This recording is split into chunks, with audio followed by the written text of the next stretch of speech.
മലയാളിയുടെയും പ്രഭാതം തുടങ്ങുന്നത് തന്നെ പത്രവാർത്തയിൽ നിന്ന്. കോട്ടയത്ത് നിന്ന് തന്നെ ഏകദേശം 9 പത്രങ്ങളാണ് ദിനംപ്രതി പുറത്തിറങ്ങുക. ഇപ്രകാരം ഓരോ മലയാളി മനസ്സിലേക്കും അക്ഷരങ്ങൾ കൊണ്ട് കോട്ടയം അത്രമാത്രം അടുത്തു നിൽക്കുകയാണ്. അത്രമേൽ മധുരിമ നിറഞ്ഞതാണ് അക്ഷരനഗരി, അത്രമേൽ ശാന്തസുന്ദരമാണ് അക്ഷരനഗരി, നമ്മുടെ പ്രിയപ്പെട്ട Kottayam.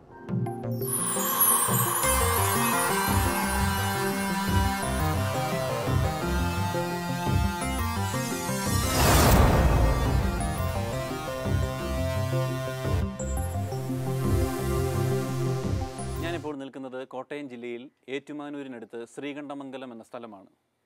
Lisieux social service league public ലൈബ്രറിയിലാണ് ഇവിടം. 1961 കാവുകാട്ടു പിതാവിനാൽ സ്ഥാപിതമായ ഈ ലൈബ്രറിയിൽ ഈ പ്രദേശത്തുള്ള യുവാക്കളുടെയും കുട്ടികളുടെയും വളർച്ചയെയും വായനയും ഒക്കെ ഒത്തിരി പ്രോത്സാഹിപ്പിക്കുന്ന, പ്രചോദിപ്പിക്കുന്ന ഒരിടമാണ്.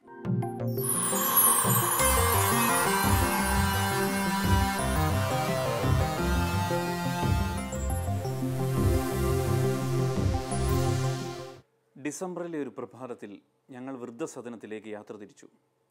ഡിസംബറിലെ ഒരു പ്രഭാതത്തിൽ ഞാൻ വൃദ്ധസദനത്തിലേക്ക് യാത്ര തിരിച്ചു. രണ്ടാമത്തേതാണ് ശരിയായ പ്രയോഗം, പിന്നെ ആദ്യത്തേത്. ജീവിതത്തിൽ പലപ്പോഴും ചില സുന്ദര പദങ്ങൾ ഉപയോഗിച്ച് ഒത്തുതീർപ്പുകളിൽ എത്താറുണ്ടല്ലോ നമ്മൾ. ടി.വി. കൊച്ചുബാവയുടെ വൃദ്ധസദനം എന്ന നോവലാണ് ബുക്ക് ഷെൽഫിൽ ഇന്ന് നാം പരിചയപ്പെടുന്നത്.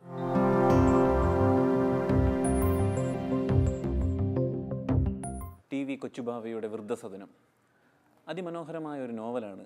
വൃദ്ധസദനം കൊച്ചുബാവയെക്കുറിച്ച് പറയുമ്പോൾ തൃശ്ശൂർ ജില്ലയിൽ കാട്ടൂരിൽ ജനിച്ച് മലയാളത്തിൽ ഏകദേശം 23ഓളം നല്ല സുന്ദരമായ കൃതികൾ, അത് ചെറുകഥാ വിഭാഗത്തിലും നോവലിലും വിവർത്തനങ്ങളായും അതിമനോഹരമായ 23 കൃതികൾ മലയാള ഭാഷയ്ക്ക് സമ്മാനിച്ച ഒരു നല്ല എഴുത്തുകാരൻ, അല്ലെങ്കിൽ ഒരു വ്യത്യസ്തനായ എഴുത്തുകാരൻ. ഒന്നിങ്ങനെ വീടിപ്പോൾ നിശബ്ദമാണ്, വില്ലന്മാർ സംസാരിക്കുമ്പോൾ, ഇങ്ങനെ നിരവധി എഴുത്തുകൾ, കൃതികൾ ഇന്നും മലയാള മനസ്സുകളെ തട്ടി നിർത്തുന്നതാണ്, അല്ലെങ്കിൽ മലയാള ഭാഷയ്ക്ക് ഒരു സംഭാവന തന്നെയാണ്.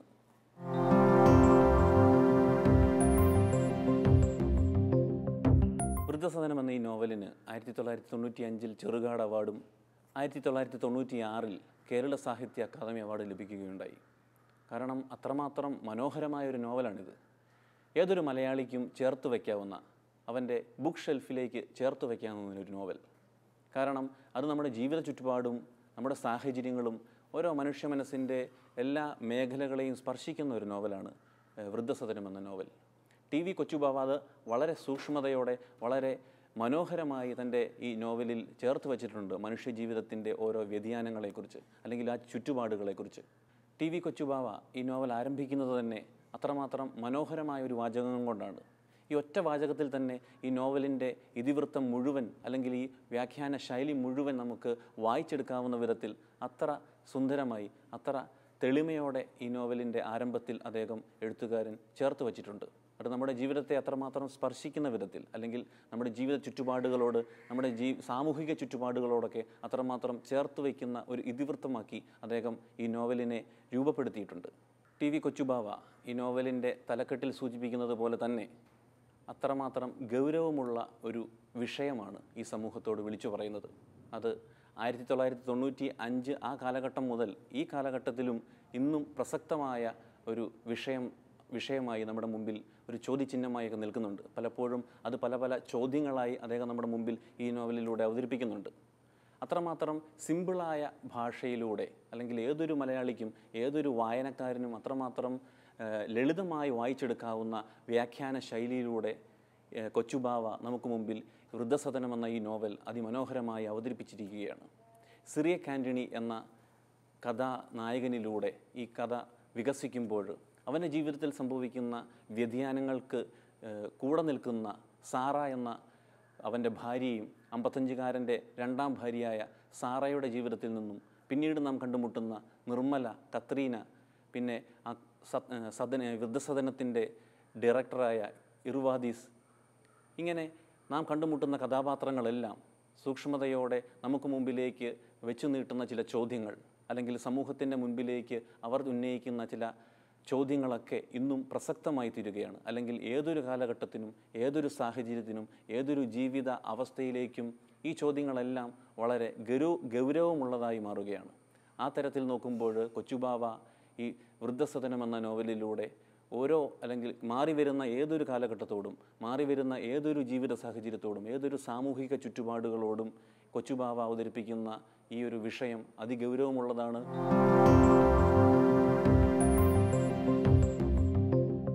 കൊച്ചുബാവ വൃദ്ധസദനം എന്ന ഈ നോവലിലൂടെ പറയാതെ തന്നെ പറയുന്ന കാരുണ്യത്തിൻ്റെ ഒരു മുഖമുണ്ട്.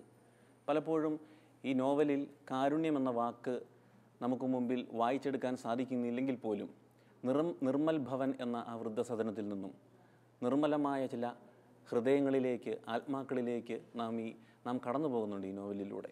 അത് കാരുണ്യത്തിൻ്റെ ചില മുഖമായി നമുക്ക് മുമ്പിൽ ഇന്നും നിലനിൽക്കുന്നു. അല്ലെങ്കിൽ വായിച്ചെടുക്കുമ്പോൾ കാരുണ്യത്തിൻ്റെ ചില ഭാവങ്ങൾ ഈ നോവലിൻ്റെ വരികൾക്കിടയിലൂടെ തെളിയുന്നത് നമുക്ക് കാണാൻ സാധിക്കും. ഡിസംബറിലെ ഒരു തണുത്ത പ്രഭാതത്തിൽ രണ്ടാം ഭാര്യ സാറയുടെ നിർബന്ധത്തിന് വഴങ്ങി സിറിയക് ആൻ്റണി എന്ന 55-കാരൻ വൃദ്ധസദനത്തിലെത്തുന്നു. ഒരു തുള്ളി കണ്ണീരായി നമ്മുടെ ഹൃദയത്തിൽ അലിയാൻ. പുറം ലോകത്തിലെ താല്പര്യങ്ങളും ഇടപെടലുകളുമാണ് അവിടുത്തെ അന്തേവാസികളുടെ ക്രിയകൾക്കും നിഷ്ക്രിയതകൾക്കും കളമൊരുക്കുന്നത്. വൃദ്ധന്മാരല്ല, വാർദ്ധക്യം ഒരു രോഗമോ ശാപമോ ആക്കുന്ന വ്യവസ്ഥയുടെ കാവൽക്കാരാണ് വൃദ്ധസദനം പണിയുന്നത്. അവർക്കു വേണ്ടി ഉയർത്തപ്പെട്ടതാണ് കൊച്ചുബാവയുടെ വൃദ്ധസദനം എന്ന ഈ നോവൽ. ഡിസംബറിലെ ഒരു തണുത്ത പ്രഭാതത്തിൽ രണ്ടാം ഭാര്യ സാറയുടെ നിർബന്ധത്തിന് വഴങ്ങി സിറിയക് ആൻ്റണി എന്ന 55-കാരൻ വൃദ്ധസദനത്തിലെത്തുന്നു. ഒരു തുള്ളി കണ്ണീരായി നമ്മുടെ ഹൃദയത്തിൽ അലിയാൻ. പുറം ലോകത്തിലെ താല്പര്യങ്ങളും ഇടപെടലുകളുമാണ് അവിടുത്തെ അന്തേവാസികളുടെ ക്രിയകൾക്കും നിഷ്ക്രിയതകൾക്കും കളമൊരുക്കുന്നത്. വൃദ്ധന്മാരല്ല, വാർദ്ധക്യം ഒരു രോഗമോ ശാപമോ ആക്കുന്ന വ്യവസ്ഥയുടെ കാവൽക്കാരാണ് വൃദ്ധസദനം പണിയുന്നത്. അവർക്കു വേണ്ടി ഉയർത്തപ്പെട്ടതാണ് കൊച്ചുബാവയുടെ വൃദ്ധസദനം എന്ന നോവൽ. സത്യം പറഞ്ഞാൽ ഈ നോവലിലെ നായകനും നായികയുമൊന്നും വൃദ്ധന്മാരോ വൃദ്ധകളോ അല്ല. ഇവർക്കു വേണ്ടി ഒരു സമൂഹത്തിൻ്റെ എല്ലാ തലങ്ങളും മാറ്റി നിർത്തപ്പെടുന്ന, അല്ലെങ്കിൽ ഇവരെ മാറ്റി നിർത്തപ്പെടുന്ന ഒരു വ്യവസ്ഥയുടെ മുഖത്തെയാണ് ഈ നോവലിലൂടെ കൊച്ചുബാവ അവതരിപ്പിക്കുന്നത്. ഇന്ന് നമുക്ക് മുമ്പിലും ഒരു ചോദ്യചിഹ്നമായി നിൽക്കുന്നത് ഇതേ വ്യവസ്ഥതയുടെ, അല്ലെങ്കിൽ നമ്മുടെ ചുറ്റുപാടുകളിൽ നമുക്ക് മുമ്പിൽ നിലനിൽക്കുന്ന ഈ വ്യവസ്ഥതയുടെ ചില ഗൗരവമേറിയ തലങ്ങളെക്കുറിച്ചാണ്. ഈ വൃദ്ധസദനത്തിലേക്ക് പല വഴികളുണ്ട്, അല്ലെങ്കിൽ ഈ വൃദ്ധസദനം വായിച്ചെടുക്കാൻ പല വഴികളിലൂടെ നമുക്ക് സഞ്ചരിക്കാം. അത് പല മുഖങ്ങളായാണ്.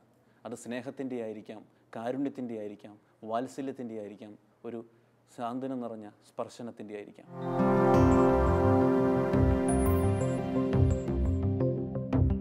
നിർമ്മൽ ഭവൻ, അതാണ് കൊച്ചുബാവ വൃദ്ധസദനത്തിന് കൊടുത്തിരിക്കുന്ന പേര്. പേര് പോലെ തന്നെ വളരെ ലളിതവും നിർമ്മലവുമായ കഥാപാത്രങ്ങളും കഥാസാഹചര്യവുമൊക്കെ എഴുത്തുകാരൻ അതിമനോഹരമായി അവതരിപ്പിക്കുകയാണ്. ഇതിലേക്ക് കടന്നു വരുന്ന ഓരോ വ്യക്തികളും, അല്ലെങ്കിൽ ഇതിലെ കഥാപാത്രങ്ങളായി നമുക്ക് മുമ്പിൽ അവതരിപ്പിച്ചിരിക്കുന്ന ഓരോരുത്തരും നിർമ്മലതയുടെ പ്രതീകങ്ങളായി, അല്ലെങ്കിൽ ആ നിർമ്മലതയെല്ലാം ഒളിച്ചു വച്ചിരിക്കുന്ന നല്ല കഥാപാത്രങ്ങളായി നമുക്ക് മുമ്പിൽ നിലനിൽക്കുകയാണ്. വൃദ്ധസദനം എന്ന നോവലിൽ ഈ വൃദ്ധസദനത്തിന് കൊച്ചുബാവ കൊടുത്തിരിക്കുന്ന പേര് നിർമ്മൽ ഭവൻ എന്നാണ്. കാരണം ഇതിലേക്ക് കടന്നു വരുന്ന ഓരോ കഥാപാത്രങ്ങളുടെ ഉള്ളിലും ഒരു നൈർമല്യമുണ്ട്, ഒരു നിർമ്മലതയുണ്ട്. ആ നിഷ്കളങ്കതയെ ഉടനീളം ഈ നോവലിൽ നമുക്ക് കാണാൻ സാധിക്കും. ഏതൊരു വായനക്കാരനും എളുപ്പത്തിൽ മനസ്സിലാക്കുന്ന വിധത്തിൽ ആ നൈർമല്യം, ആ ലളിതമായ ആഖ്യാന ശൈലിയൊക്കെ എഴുത്തുകാരൻ അതിമനോഹരമായി നമുക്ക് മുമ്പിൽ അവതരിപ്പിച്ചിട്ടുണ്ട്. ഇതിലേക്ക് കടന്നു വരുന്ന ഓരോ കഥാപാത്രത്തിൻ്റെ ഉള്ളിലും ആ ലാളിത്യവും ആ നിഷ്കളങ്കതയും അതിമനോഹരമായി തന്നെ എഴുത്തുകാരൻ ഉടനീളം കൊണ്ടുപോകാൻ എഴുത്തുകാരന് സാധിച്ചിട്ടുണ്ട്. പലപ്പോഴും കുഞ്ഞുണ്ണി മാഷിൻ്റെതായ ആ ആഖ്യാന ശൈലിയും എഴുത്തുകാരൻ തന്നെ കുഞ്ഞുണ്ണി മാഷിൻ്റെ ഒരു ശിഷ്യനായി തന്നെ അദ്ദേഹം അവകാശപ്പെടുന്ന ആളാണ്. ഈ കുഞ്ഞുണ്ണി മാഷിൻ്റെയൊക്കെ ആ ലാളിത്യവും ആ സാധാരണമായ എഴുത്തുശൈലിയുമൊക്കെ കൊച്ചുബാവ അതിമനോഹരമായി ഈ വൃദ്ധസദനം എന്ന നോവലിലും എഴുതി ചേർത്തിട്ടുണ്ട്. അത് നമുക്ക് ആസ്വാദികരമാക്കിയിട്ടുണ്ട്. നോവലിൽ ഈ നിർമ്മൽ ഭവനെക്കുറിച്ച് പ്രതിപാദിക്കുന്ന വാചകങ്ങൾ ഇപ്രകാരമാണ്. നിർമ്മൽ ഭവൻ, അതാണ് വൃദ്ധസദനം. 14 മുറികൾ, മുറികൾക്കെല്ലാം അറ്റാച്ച്ഡ് ബാത്റൂം. ജാലകങ്ങൾ തുറന്നിട്ടാൽ കുന്നുകളുടെ കാഴ്ചയും നീലാകാശവും മന്ദമാരുതനും. ചുറ്റുപാടും ചെടികളും പൂക്കളും കിളികളും. മുറികൾ വെളുത്ത ചായമിട്ടത് ശുചിത്വമാർന്നതും. അന്തേവാസികളെ തൃപ്തിപ്പെടുത്തുന്ന തരം ഭക്ഷണവും പ്രത്യേക പരിശീലനം ലഭിച്ച നേഴ്സുമാരുടെ ശുശ്രൂഷയും. പ്രാർത്ഥനാ ഹാൾ, വായനശാല, ആഴ്ചയിൽ ഒരു വട്ടം നിർബന്ധിത വൈദ്യ പരിശോധന, രോഗങ്ങൾക്ക് ഇനം തിരിച്ച് സ്പെഷ്യലിസ്റ്റുകൾ, അങ്ങനെ സ്വർഗത്തിൻ്റെ പരിച്ഛേദനം. വയസ്സായെന്ന് തോന്നുമ്പോൾ ഇങ്ങോട്ട് വരിക, സ്വാഗതം. ഇങ്ങനെയാണ് ഈ നിർമ്മൽ ഭവൻ അല്ലെങ്കിൽ ഈ വൃദ്ധസദനത്തെ എഴുത്തുകാരൻ നമുക്ക് മുമ്പിലേക്ക് സ്വാഗതം ചെയ്ത് അവതരിപ്പിക്കുക. അല്ലെങ്കിൽ ഏതൊരു വായനക്കാരൻ്റെ മനസ്സിലേക്കും ഈ നിർമ്മൽ ഭവനിലേക്ക് കടന്നു വരാനുള്ള ഒരു ത്വര ഉണ്ടാക്കിയെടുക്കുന്നത് ഇപ്രകാരമുള്ള മനോഹരമായ വാക്കുകൾ മൂലമാണ്. കാരണം നിർമ്മൽ ഭവനിലേക്ക് കടന്നു വരുന്ന ഓരോ വ്യക്തിയുടെ ഉള്ളിലും ആ നൈർമല്യം എഴുത്തുകാരൻ സൂക്ഷിച്ചു വച്ചിട്ടുണ്ട്. ഈ കടന്നു വരുന്ന എല്ലാ കഥാപാത്രങ്ങളിലും, അത് സിറിയക് ആൻ്റണി ആയിക്കോട്ടെ, സാറയായിക്കോട്ടെ, നിർമ്മലയായിക്കോട്ടെ, കത്രീനയായിക്കോട്ടെ, എല്ലാം കടന്നു വരുന്ന എല്ലാവരുടെ ഉള്ളിലും ഈ നൈർമല്യം അല്ലെങ്കിൽ വിളിച്ചു പറയാതെ അവർ സൂക്ഷിക്കുന്ന ഒരു നിർമ്മലതയുണ്ട് എന്ന് എഴുത്തുകാരൻ നമുക്ക് മുമ്പിൽ അവതരിപ്പിക്കുകയാണ്. വൃദ്ധസദനം എന്ന ഈ നോവലിൽ ദാമ്പത്യത്തെക്കുറിച്ച് അതിമനോഹരമായ എഴുത്തുകാരൻ പറഞ്ഞു വയ്ക്കുന്നുണ്ട്. കാരണം സിറിയക് ആൻ്റണി എന്ന വ്യക്തിയുടെ ജീവിതത്തിൽ നിന്ന് തന്നെ ദാമ്പത്യത്തിലേക്കുള്ള അടരുകൾ നമുക്ക് കാണാം. ആദ്യ ഭാര്യയായ ആഗ്നസിനോടുള്ള അഗാധമായ സ്നേഹവും പിന്നീടുണ്ടാകുന്ന മരണവും, അദ്ദേഹത്തിൻ്റെ 55-ാം വയസ്സിലും അദ്ദേഹം രണ്ടാം ഭാര്യയായ സാറയോടുള്ള പ്രണയവുമൊക്കെ ഈ നോവൽ അതിമനോഹരമായി നമുക്ക് മുമ്പിൽ എഴുതി ചേർത്തിട്ടുണ്ട്, അല്ലെങ്കിൽ നമുക്ക് ആസ്വദിക്കാവുന്ന വിധത്തിൽ അവതരിപ്പിച്ചിട്ടുണ്ട്. പലപ്പോഴും നമുക്ക് തോന്നും സിറിയക് ആൻ്റണി ഒരു ഭ്രാന്തനാണോ, അല്ലെങ്കിൽ അദ്ദേഹത്തിന് എന്താ ബുദ്ധിയില്ലേ എന്നൊക്കെ. കാരണം സാറ സിറിയക് ആൻ്റണിയെ വൃദ്ധസദനത്തിലേക്ക് കൊണ്ടുവരാൻ പോകുമ്പോഴും അല്ലെങ്കിൽ കൊണ്ടുവന്ന് കഴിയുമ്പോഴും ഈ സിറിയക് ആൻ്റണി അവളോട് കാണിക്കുന്ന സ്നേഹവും അവളോട് കാണിക്കുന്ന പ്രണയവുമൊക്കെ ദാമ്പത്യ ജീവിതത്തിൻ്റെ അഗാധ ബന്ധത്തെ അല്ലെങ്കിൽ ആ പവിത്രതയൊക്കെ നമുക്ക് മുമ്പിൽ വീണ്ടും വിളക്കി ചേർക്കുകയാണ്. അത് നമുക്ക് ഓരോരുത്തർക്കും മാതൃകയാകും വിധം ഈ സമൂഹത്തോട്, ഈ സംസ്കാരത്തോട് എഴുത്തുകാരൻ വിളിച്ചു പറയുന്നതാണ്. കാരണം അത്രമാത്രം ദാമ്പത്യ ജീവിതത്തിന് ഊന്നൽ കൊടുത്തുകൊണ്ടാണ് സ്നേഹബന്ധങ്ങളെ അല്ലെങ്കിൽ ദാമ്പത്യ ബന്ധങ്ങളെ എഴുത്തുകാരൻ നമുക്ക് മുമ്പിൽ അവതരിപ്പിക്കുന്നത്. പിന്നീട് വരുന്ന നോവല് വളർച്ച പ്രാപിക്കുന്നിടത്ത് അതിൻ്റെ രണ്ടാം അധ്യായത്തിൻ്റെ ഇടയ്ക്ക് നാം വായിക്കും, എല്ലാവരും വൃദ്ധരാകുന്നിടത്ത് പേരിനെന്ത് പ്രസക്തി, അങ്ങനെ വരുമ്പോൾ എനിക്കും പേരില്ല, ഞാനും സദനത്തിലെ കേവലം ഒരു വൃദ്ധൻ. വൃദ്ധസദനം എന്ന ഈ നോവലിൽ സിറിയക് ആൻ്റണി എന്ന മനുഷ്യൻ ഈ നിർമ്മൽ ഭവനിലേക്ക് കടന്നു വരുമ്പോൾ മുതൽ അവൻ സിറിയക് ആൻ്റണി അല്ല, അവൻ കേവലം ഒരു വൃദ്ധനായി മാറുകയാണ്. ഈ സാമൂഹിക വ്യവസ്ഥതയോട് ഈ നോവൽ ചൂണ്ടിക്കാണിക്കുന്ന ഒരു വെല്ലുവിളിയും ചോദ്യവും ഇതുതന്നെയാണ്. വൃദ്ധസദനത്തിലേക്ക് കടന്നു വരുന്ന ഓരോരുത്തരുടെയും പേരുകൾ നഷ്ടമാകുന്നു. അവൻ ഒരു വൃദ്ധനോ ആയി മാറുകയാണ്. നമ്മുടെ സമൂഹത്തിലേക്ക് അല്ലെങ്കിൽ സാമൂഹിക വ്യവസ്ഥിതിയിലേക്ക് നാം ഓരോരുത്തരും വിചിന്തനം ചെയ്യേണ്ട ഒരു ചോദ്യമാണിത്. നമ്മുടെ മുളച്ചു പൊങ്ങുന്ന വൃദ്ധസദനങ്ങളൊക്കെ അല്ലെങ്കിൽ സമൂഹം സൃഷ്ടിക്കുന്ന ഈ വൃദ്ധസദനങ്ങളൊക്കെ നമുക്ക് മുമ്പിൽ എടുത്തു വയ്ക്കുന്ന ചോദ്യവും ഇതുതന്നെയാണ്. നിനക്ക് പേരില്ല, നിന്റെ പേര് വൃദ്ധനും വൃദ്ധയുമാണ്. അങ്ങനെ വരുമ്പോൾ അവിടെ സ്നേഹത്തിൻ്റെ, സന്തോഷത്തിൻ്റെ, കരുണയുടെ മുഖമൊക്കെ മാറിപ്പോകുന്ന, അല്ലെങ്കിൽ അവരുടെ വാത്സല്യക്കുറവും അവരുടെ നൈരാശ്യവുമൊക്കെ കൂടി വരുന്ന ഒരു മുഖമായി ഈ സാധാരണ മനുഷ്യർ, ഈ മധ്യവയസ്കരൊക്കെ മാറുന്ന ഒരു മുഖം ഈ വൃദ്ധസദനം എന്ന നോവലിൽ കൊച്ചുബാവ അതിമനോഹരമായി നമുക്ക് മുമ്പിൽ എഴുതി വച്ചിട്ടുണ്ട്. വൃദ്ധസദനം എന്ന ഈ നോവൽ വളർച്ച പ്രാപിക്കുമ്പോൾ മുതൽ നമുക്ക് മനസ്സിലാക്കാൻ സാധിക്കും പതുക്കെ പതുക്കെ വൃദ്ധരാകുന്ന കഥാപാത്രങ്ങൾ. കാരണം സിറിയക് ആൻ്റണിയുടെ ജീവിതം തന്നെ നമുക്ക് മുമ്പിൽ അതിമനോഹരമായി ആ അവസ്ഥ വർണ്ണിക്കുന്നുണ്ട്. 55 വയസ്സുള്ള സിറിയക് ആൻ്റണി മെല്ലെ മെല്ലെ പടുവൃദ്ധനായി മാറുന്ന അവസ്ഥ എഴുത്തുകാരൻ നമുക്ക് മുമ്പിൽ അവതരിപ്പിക്കുന്നു. രണ്ടാം ഭാര്യയായ സാറ, 30 വയസ്സുള്ള സാറ അവനെ വൃദ്ധസദനത്തിലേക്ക് കൊണ്ടുവരുമ്പോൾ അവളുടെ മാനസികാവസ്ഥ, സിറിയക് ആൻ്റണിയുടെ സ്നേഹം, അത് ഒരുപക്ഷെ കഥയുടെ അവസാനമാണ് വായനക്കാരന് മനസ്സിലാകുന്നത്, അല്ലെങ്കിൽ എഴുത്തുകാരൻ അത് മനസ്സിലാക്കി തരുന്നത്. സാറയുടെ നിഗൂഢതയും അവനെ എന്തുകൊണ്ടാണ് ഈ നിർമ്മൽ ഭവനിലേക്ക് തള്ളിവിടുന്നത് എന്നൊക്കെ എഴുത്തുകാരൻ അവസാന ഭാഗത്ത് കൃത്യമായി നമുക്ക് മുമ്പിൽ മനസ്സിലാക്കി തരുന്നുണ്ട്. അപ്പോഴും സിറിയക് ആൻ്റണി സാറയെ സ്നേഹിക്കുന്ന, അല്ലെങ്കിൽ അവളോടിപ്പോഴും ആ ദാമ്പത്യ ബന്ധത്തിലുള്ള പവിത്രത സൂക്ഷിക്കുന്ന സിറിയക് ആൻ്റണിയെ അവൻ വൃദ്ധനാകുന്നിടം തൊട്ട് നമുക്ക് കാണാൻ സാധിക്കും. സിറിയക് ആൻ്റണി നിർമ്മൽ ഭവൻ എന്ന ആ വൃദ്ധസദനത്തിൽ തൻ്റെ ജീവിതം തുടങ്ങുമ്പോൾ മുതൽ അവൻ്റെ ജീവിതത്തിലേക്ക് കടന്നു വരുന്ന 2 സ്ത്രീ കഥാപാത്രങ്ങളെ എഴുത്തുകാരൻ എത്ര മനോഹരമായാണ് അവതരിപ്പിച്ചിരിക്കുന്നത്. അവരോടുള്ള അവൻ്റെ മാനസികാവസ്ഥയും അവരിൽ നിന്ന് പ്രതീക്ഷിക്കുന്ന, അല്ലെങ്കിൽ സിറിയക് ആൻ്റണി എപ്രകാരമാണ് ആ കത്രീന എന്ന സ്ത്രീയെയും നിർമ്മല എന്ന സ്ത്രീയെയും തൻ്റെ ജീവിതത്തോട് ചേർത്ത് വയ്ക്കുന്നത് എന്ന് എഴുത്തുകാരൻ മനോഹരമായി നമുക്ക് മുമ്പിൽ അവതരിപ്പിച്ചിട്ടുണ്ട്. പിന്നീട് വൃദ്ധസദനത്തിൻ്റെ ഡയറക്ടറായ ഇറുവാദീസിനോടുള്ള തൻ്റെ ആഭിമുഖ്യവും ഇർവാദിസിൽ നിന്ന് അല്ലെങ്കിൽ ആ വൃദ്ധസദനത്തിൽ നിന്ന് സാറ ഏൽപ്പിച്ചിട്ട് പോയ ചില നിഗൂഢതകളൊക്കെ സിറിയക് ആൻ്റണി എന്ന മനുഷ്യൻ അറിയുമ്പോഴുള്ള അവൻ്റെ മാനസികാവസ്ഥയും അപ്പോൾ മുതൽ അവൻ വൃദ്ധനാകുന്ന ആ അവസ്ഥയെക്കുറിച്ചൊക്കെ മനോഹരമായി എഴുത്തുകാരൻ നമുക്ക് മുമ്പിൽ അവതരിപ്പിച്ചിട്ടുണ്ട്. സിറിയക് ആൻ്റണിയുമായി സാറ നിർമ്മൽ ഭവൻ എന്ന വൃദ്ധസദനത്തിലേക്ക് കടന്നു വരുമ്പോൾ ചില വ്യവസ്ഥകൾ അവളുടെ മനസ്സിലുണ്ട്.